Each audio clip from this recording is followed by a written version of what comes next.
এখন 4:57 বাজে, চারিদিকটা একদম চুপচাপ। বাইরেটা পরিষ্কার হয়ে গেল, ঘরের ভেতরটা লাইট জ্বেলে কাজ করতে হবে। গুড মর্নিং বন্ধুরা, কেমন আছো তোমরা সবাই? আশা করছি তোমরা সকলে খুব ভালো আছো, আমিও বেশ ভালো আছি। আজ হলো তোমার সোমবার, আজকে তোমার হচ্ছে জগন্নাথ দেবের স্নানযাত্রা। আজকে সকালটা বেশ ভালো লাগছে। আজকে একটু নিয়ম মেনেই, মানে স্নানের নিয়ম মেনেই আজকে জগন্নাথ দেবের স্নান করাবো, ওই জন্য একটু ভোর ভোর উঠে পড়েছি আজকে। উঠে এখন তোমার ব্যালকনির কাজটা এসেছি, রাস্তাঘাট তো একদম পুরো ফাঁকা। এরপরে যাবো স্নান করতে, স্নান টান করে ঠাকুর ঘরে যাব, গিয়ে তোমার পরিষ্কার করবো ঠাকুর ঘর, দিয়ে তারপরে তোমার সমস্ত ঠাকুরদের স্নান টান করিয়ে আজকে জগন্নাথ দেবের স্নানযাত্রা বাড়িতেই পালন করব। জগন্নাথ দেবকে আজকের দিনে 108টি পবিত্র কলসির জল দিয়ে ভগবান জগন্নাথ দেব, বলরাম, সুভদ্রাকে স্নান করানো হয়। আজ হচ্ছে তোমার জ্যৈষ্ঠ মাসের পূর্ণিমা তিথি।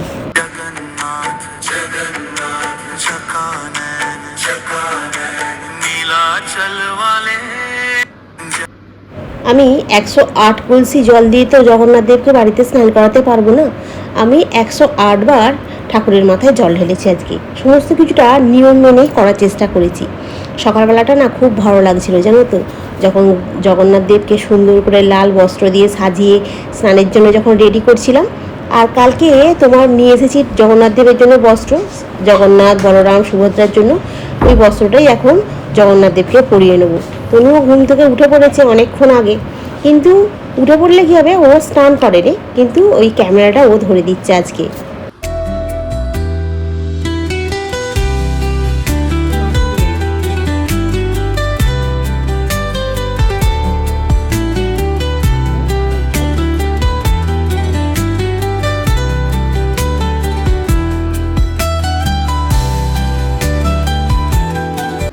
সকালবেলা জগন্নাথ দেবকে যখন বস্ত্রটা পরাচ্ছি তখন কনফিউজড হয়ে গেছি, কীভাবে বস্ত্রটা পরাবো রে বাবা।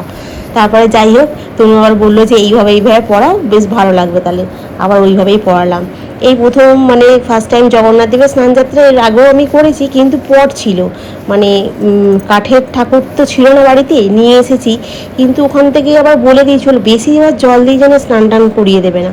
তো সেই অনুযায়ী একটুখানি অল্প করেই জল দিয়ে স্নান করেছি, কিন্তু 108 বারই জল দিয়েছি মাথায়। আর চারিদিকে ধূপ দ্বীপের আলোয় না পুরো ঘরটা একদম যেন পবিত্র হয়ে গেছে জানো তো, সত্যি বলছি। এই মুহূর্তগুলো ক্যামেরা যতটা ধরা যায় তার থেকে বেশি অনুভব করা যায়। আজকের পুজোটা একদম মন থেকে হলো জানো তো, কারণ আমি সবসময় একটা জিনিস বিশ্বাস করি, ভগবানের কাছে বড় আয়োজন নয়, মনের ভক্তিটাই হলো সবচাইতে বড়।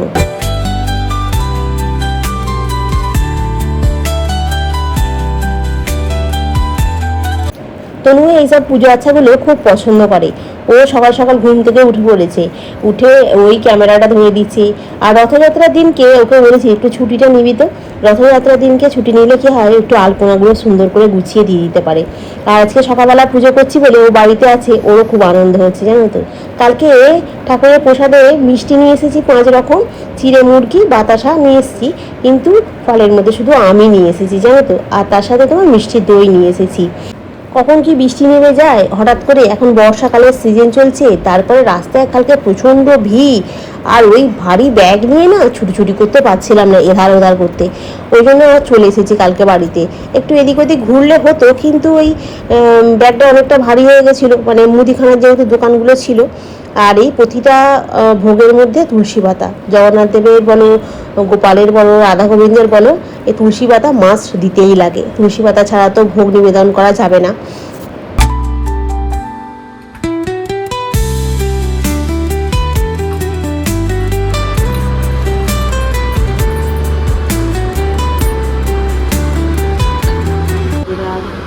ওম শ্রী বিষ্ণু, ওম শ্রী বিষ্ণু, ওম শ্রী বিষ্ণু, ওম শ্রী বিষ্ণু, ওম শ্রী বিষ্ণু, ওম শ্রী বিষ্ণু, ওম শ্রী বিষ্ণু।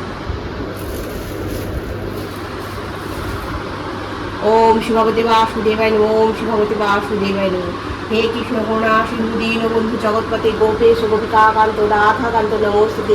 হরে কৃষ্ণ হরে কৃষ্ণ, হরে কৃষ্ণ রাধে রাধে রাধে রাধে রাধে। ওম কৃষ্ণায় বাসুদেবায় হরে পরমাত্মনে প্রণতা ক্লেশনাশায় গোবিন্দায় নমো নমঃ।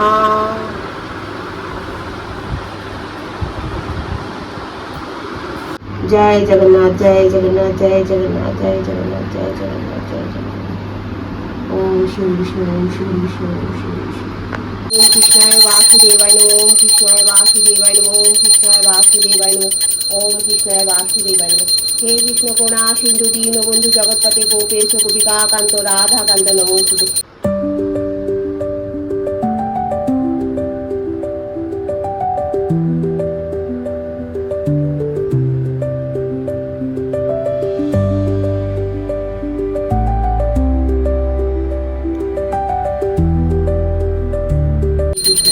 जय जगन्नाथ, जय जगन्नाथ, जय जगन्नाथ, जय जगन्नाथ। ओम श्री विष्णु, ओम श्री विष्णु, ओम श्री विष्णु, ओम श्री विष्णु, ओम श्री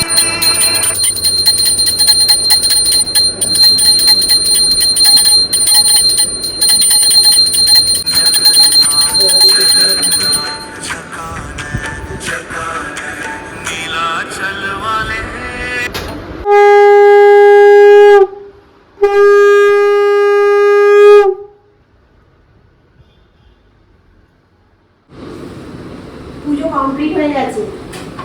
এবার একটু চাটা বসিয়েছি,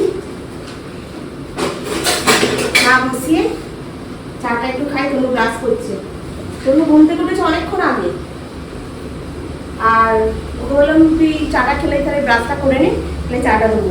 সব কালকে মেজে ধুয়ে পরিষ্কার করে দিয়েছি, তো এখন তোমার ওই কি বলে যেন আধা ভেজে খেতে করবো বুঝতে পারছি না।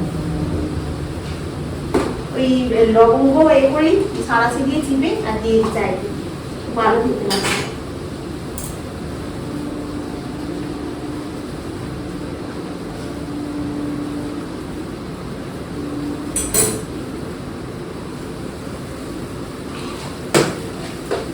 কুমড়ো কাটবো, কুমড়ো বার করে রেখে দিচ্ছি, কুমড়ো কাটবো। এখানে ছোলাও ভিজিয়ে রেখেছি, ছোলা দিয়ে কুমড়ো দিয়ে আলু দিয়ে তরকারি করবো আর পরোটা করবো। ব্যাস এই হলো আজকে সকালের মেনু, ঠিক আছে।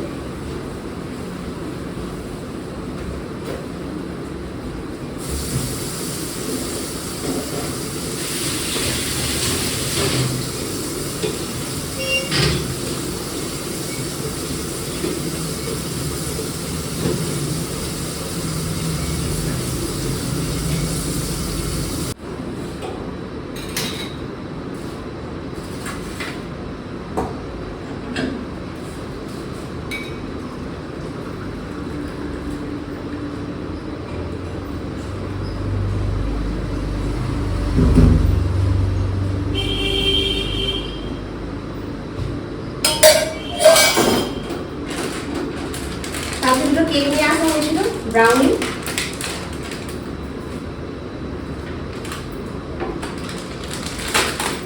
বললাম দেখ তো এই গাছ তাকে দেখেই কেনা হয়েছে, একটু একটু ছোট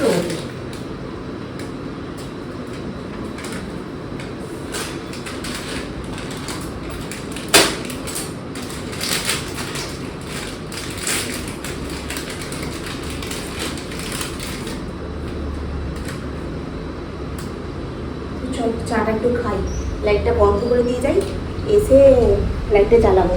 তুমি এখানে বসে আছি, ঘরেতেই একটু বসে চাটা খাই, তারপরে তোমার ঠাকুরের প্রসাদটা তুলবো। রান্না প্রায় কমপ্লিটের দিকে, কুমড়োর তরকারিটা বসে গেছে, পরোটা হয়ে গেছে, মানে তোমার দুটো পরোটা করে তনুকে দিয়ে এসেছি খেতে, আর ও খাচ্ছে। আর কিছু বাসন ছিল, সেই বাসনগুলো মেজে আর ওর অফিসের জন্য পরোটা করব।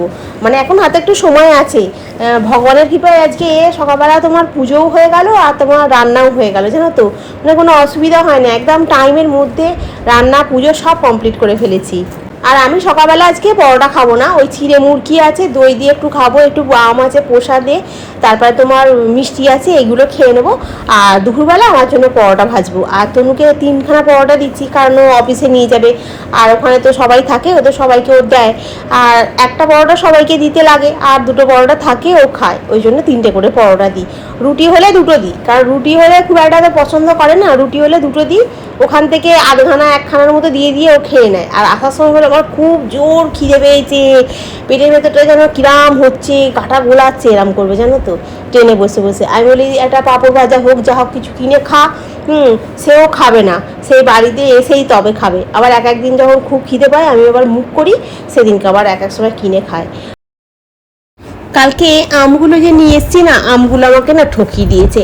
এখন আমগুলো দেখছি সকালবেলা ঠাকুরকে যেটা দিয়েছি সেটাই তনুকে একটা দিয়েছি আঁটিটা, বলছে আমগুলো টক। আমি যে টক, বলছে হ্যাঁ। আর তারপরে ভাবলাম না ও মিষ্টিটা খেয়েছি সেই জন্য হয়তো টক লাগছে। তারপরে আমি আবার একটু খেয়ে দেখলাম, দেখছি আমগুলো একটু টক টক লাগছে। কেন বলো তো এরকম হলো আমগুলো টক টক? কি জানি, আমটা ঠকিয়ে দিল। 80 টাকা করে কিলো নিল, কিন্তু আমটা ঠিক ভালো দিল না। আর এখন তনুকে এখন আমটাই কেটে দিচ্ছি। আর সন্দেশ ছিল, মানে ঠাকুরকে যে সন্দেশ দিচ্ছি সেই সন্দেশ একটা ওকে অফিসে দিয়ে দিচ্ছি, দিয়ে টিফিনটা গুছিয়ে রেডি করে প্যাক করে দিয়ে দিচ্ছি। আর তারপরে ও বেরিয়ে যাক, তারপরে গিয়ে তোমার বাকি কাজগুলো করবো। কারণ সকালবেলা তো তোমার পুজোটাই হয়েছে, তোমার পুজোর তোমার বাসনগুলো যে পড়ে আছে সেগুলো তোমার মাজতে ধুতে হবে, ঠাকুরের স্থানটা একবার পরিষ্কার করতে হবে, তারপরে ঠাকুরের জামা কাপড়গুলো আছে সেগুলো তোমার ধুয়ে শুকনো করতে দিতে হবে, অনেক কাজ আছে। তারপরে শুধু বাসন মাজাটা হয়েছে, রান্নাঘরটা পরিষ্কার করতে হবে, আর একবার ঘরতলাটা ঝাড় দিয়ে পরিষ্কার করে একটু মুছে নিতে হবে। জামা কাপড় তোমার সকালবেলা আমার বাসি জামা কাপড় ধোয়া আছে, তনুর জামা কাপড়গুলো তোমার বাথরুমে ভেজানো আছে, ওগুলোকে ধুয়ে পরিষ্কার করে মেলে দিতে হবে। এবং টুকিটাকি করে অনেকগুলো কাজ আছে। তারপরে বিছানাগুলো তোমার ঝাড়া, এমনি পরিষ্কার করা, কিন্তু ও তো পড়ছিল সকালবেলার দিকে একটুখানি, হ্যাঁ, তারই মধ্যে সেইখানটা বইগুলোকে গুছিয়ে রেখে দিতে হবে। তারপরে তোমার বিছানাটা ঝেড়ে একটু পরিষ্কার করতে হবে। জামা কাপড়গুলো শুকনো হয়ে গেছে, সেগুলোকে তোমার তুলে নিয়ে এসে ভাঁজ করে আলনায় গুছিয়ে রাখতে হবে। ড্রেসিং টেবিলটা অগোছালো হয়ে থাকে, ড্রেসিং টেবিলটা একটু পরিষ্কার করে মুছে নেবো। হ্যাঁ, এই কাজগুলো করতে করতে সময়টা কেটে গেছিলো জানো তো। তবু একভাবে করিনি, ও একটুখানি বসেছি, দাঁড়িয়ে বসে এরম করে করে কাজগুলো করে নিয়েছি। তখন মোটামুটি সমস্ত কাজ কমপ্লিট। এখন তনুকে টিফিনটা গোছানো হয়ে গেছে, এবার ওকে ব্যাগের মধ্যে পুরে দেবো আর জল ভরে দেবো। ঘড়ির কাঁটা এখন বেশি বাজে না, কিন্তু একদম পারফেক্ট টাইমে 8টা 8 এরকম বাজে, আর তনুও রেডি হয়ে নিয়েছে।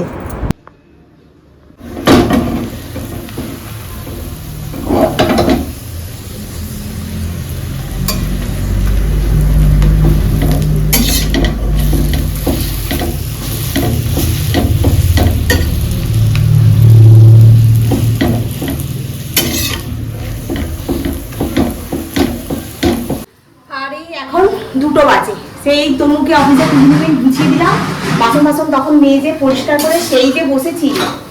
আর তারপরে বসলাম, তারপরে আবার একবার ঘর দালানটা পুরো ঝাঁট টাট দিয়ে পরিষ্কার করে মুছে, আর যে নাইটিটা পরেছিলাম পুরো একদম চান হয়ে গেছি, সেই নাইটিটাকে আবার চেঞ্জ করলাম, করে আবার দুপুরবেলা গোপালের ভোগ দেওয়া হলো। ভোগ দিয়ে আমি এখন নিজের জন্য 2টো পরোটা ভাজছি। লেচিটা দেখছি ছোট্ট হয়ে আছে, ভাবছিল ময়দার সঙ্গে আটার সঙ্গে মিশিয়ে নেবো, তা মানে আটা মাখা ছিল বলে আমি বললাম না থাক, এক কাজ করি, বরঞ্চ 3টে করে ফেলি বলে ওই জন্য 3টে করে ফেললাম। ঠিক আছে, তো চলো এখন ভেজে নিই। আর সকালবেলা তো তোমার এই আছে, তরকারি আছে, ওই তরকারি দিয়েই খাওয়াবে, কারণ তোমার কুমড়োর তরকারিটা তনুকেও তাই দিয়ে দিচ্ছি অফিসে। আজকে না, কালকে যে আমগুলো নিয়ে এসেছি তোমার, এই আমগুলো বলো না, ওই হিমসাগর না, ল্যাংড়া আমগুলো। এখন আম মানুষের টক হয়, আজকে আমগুলো দেখছিলাম সকালবেলা ঠাকুরকে যেটা দেওয়া হয়েছে, তারপর তনুকে দিয়েছি কেটে, তনু বলছে আমগুলো টক। তারপর আমিও একটা খেয়ে দেখলাম আমগুলো টক। বললাম এ বাবা, আমগুলো টক কেন? হ্যাঁ, তারপরে ওই জন্য কী করলাম, ফ্রিজ থেকে বার করে ওকে এখন ফ্রিজের মাথায় রেখে দিয়েছি। ভালো বলেছি, ফ্রিজ থেকে বার করে তো ফ্রিজের মাথায় রেখে দিয়েছি। আমগুলোকে শক্ত শক্ত বলে কি টক না কি জানি, বুঝতে পারছি না। হ্যাঁ, এখন আম তো ওঠার সিজন, এখন আম কিসের জন্য টক হলো আমি বুঝতে পারলাম না। নাকি ওই একটা আমে টক ছিল, আর আগেকার আর একটা আম ছিল, সেই আমটাকে কেটে তনুকে অফিসে দিয়েছি। ওই আটিটা মিষ্টি ছিল, আমি আটিটা খেলাম তো আটিটা মিষ্টি ছিল, যেটা ওকে তনুকে অফিসে দিলাম ওটা মিষ্টি, কিন্তু বাকি আমগুলোকে আমি বাইরে রেখেছি। একটা দিন অন্তত থাক, কালকে আবার ফ্রিজেতে পুরবো, কারণ এখন তো গরম অতিরিক্ত, বেশি রেখে দিলে আবার ওটা সেই ধপধপের মতো হয়ে যাবে। ঠিক আছে, তো চল এখন পরোটাটা ভেজে নিয়ে আর খেতে বসি।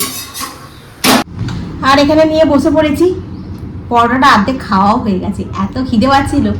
ফেসবুকেতে ভিডিও পোস্ট করছিলাম, আর পোস্ট হতে একটু সময় লাগছিল বলে আমি ছিঁড়ে পরোটাটা 1খানা আর 8খানা খেয়ে নিয়েছি।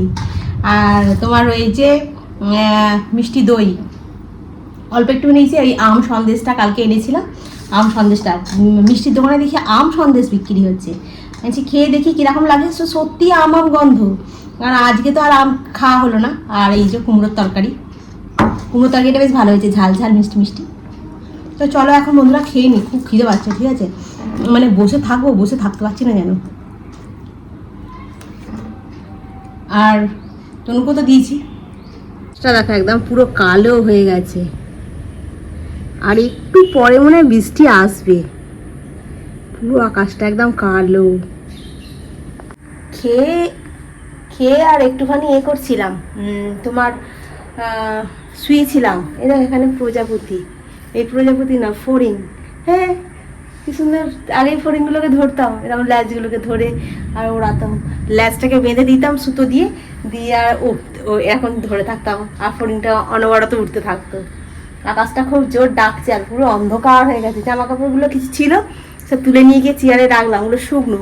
এরা তনু কালকে সেই গেছিলাম না, ওই পড়ে গেলে তো এখন ঘেমে চান হয়ে যাচ্ছে, ওই জামা কাপড়গুলোকে একটু মেলে দিয়েছিলাম, রোদ্দুর পেলে ঠিক হয়ে যাবে। আর তোমার নাইটিগুলো সব কেচে দিয়েছিলাম, চান করার সময় সকালবেলাতেই আমারটা ধুয়ে দিয়েছিলাম। তনু অফিস বেরিয়ে যাওয়ার পর, পুজো টুজো হয়ে যাওয়ার পর বেলায় সব কাজ করেছি। তো এখন একটু শুয়েছি, দেখছি আকাশটা ঘুরঘুর করছে পুরো, দেখি এটা অন্ধকার হয়ে গেছে জানলাটা। বলছি না, বাইরেটা মনে হচ্ছে বৃষ্টি আসলেও আসতে পারে। তারপরে বেরিয়ে দেখি পুরো অন্ধকার হয়ে আছে। চলো এখন ভেতরে যাই, বৃষ্টিটা আসুক, একটু বেশ ঝমঝমিয়ে বৃষ্টিটা হলে ভালোই লাগবে। কেন কি প্রচণ্ড পরিমাণে গরম, তাই না? এইটা খোলা দিয়ে দিই, ওইটা খোলা থাক। আকাশটা খুব ডাকছে, আকাশটা যখনই ডাকছে তখনই ফ্রিজের প্লাগ সব খুলে দিয়েছি। আর এখন একটুখানি রেস্ট নিই, তারপরে তোমার সন্ধ্যাবেলা ওই 6টার সময় করে সন্ধ্যা দেবো। এগুলো শুয়েই ছিলাম, শুয়ে রিলসগুলোকে দেখছিলাম, দেখতে দেখতে না একটুখানি বাইরেটা গিয়ে দেখি তো আকাশটা এরকম অন্ধকার মতো হয়ে গেল, এই মেঘ করেছি। তো চলো।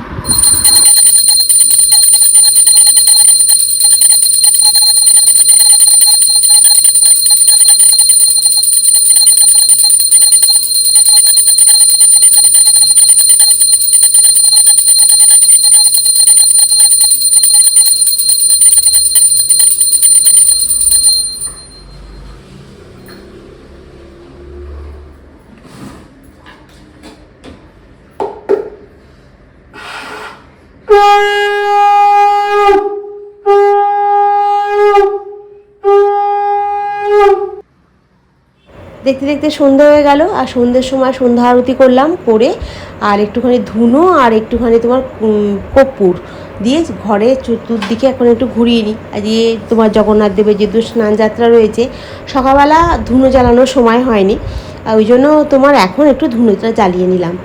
আর রান্নায় সেরকম কিছু হবে না, একটু আলু সেদ্ধ করব, কুমড়োর তরকারি আছে, ওই দিয়ে রাতের বেলা খাওয়াটা হয়ে যাবে। আর 4টের সময় তো একটু ঝমঝমিয়ে বৃষ্টিটা এসে গেছিলো বলে বেশ ভালো ঘুমটাও হয়েছে, জানো তো। শরীরটা মনটা বেশ ভালো ফ্রেশ আছে, মানে সকাল থেকে যে অত পরিশ্রম হয়েছে মানে কিছু মনে হয়নি আর একটুখানি ঘুমিয়ে নেওয়ার পরে।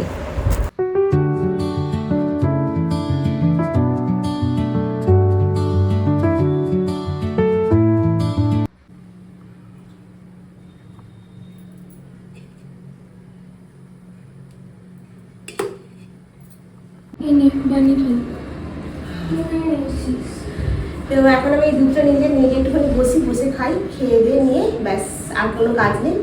আর এই দু একটা বাসন করবে, যদি রাত্রিবেলা মেজে রাখতে পারি ভালো, যদি না মেজে রাখতে পারি তো কালকে মাজবো। তো চলো বন্ধুরা, আজকে সারাটা দিন খুব ভালো কাটলো জগন্নাথের কৃপায়। সকালবেলা সেই 4:30টার সময় ঘুম থেকে উঠেছি, তোমাদের তো দেখালাম কত, 4:57 না কত, তো উঠেছি 4:30টার সময়। উঠে একবার শুয়ে পড়েছি, আমি এত সকালবেলা অন্ধকার শুয়ে পড়ি, বারান্দার রান্নাটা চলছে না তো, এগুলো শুয়ে পড়েছি। আমি না উঠে পড়ি বলে আবার উঠে পড়েছি। যাই হোক, উঠে সমস্ত কাজ বাজ তো হয়ে গেল, পুজোটাও ভালোভাবে হলো, 6:30টার মধ্যে একদম টাইমের মধ্যে পুজোটা কমপ্লিট করতে পেরেছি বলে মনটাও খুব শান্তি। তারপরে তো চা খাওয়া হলো, 8টার মধ্যে সমস্ত রান্নাবান্না হয়ে গেছে। সারাটা দিন খুব ভালো কাটলো। তো আজকে রাখি, কালকে আবার তোমাদের সঙ্গে দেখা হবে। তোমরা খুব ভালো থেকো, সুস্থ থেকো, খুব সাবধানে থেকো। Good night. চলো, এটা এখন বন্ধ করে দিই।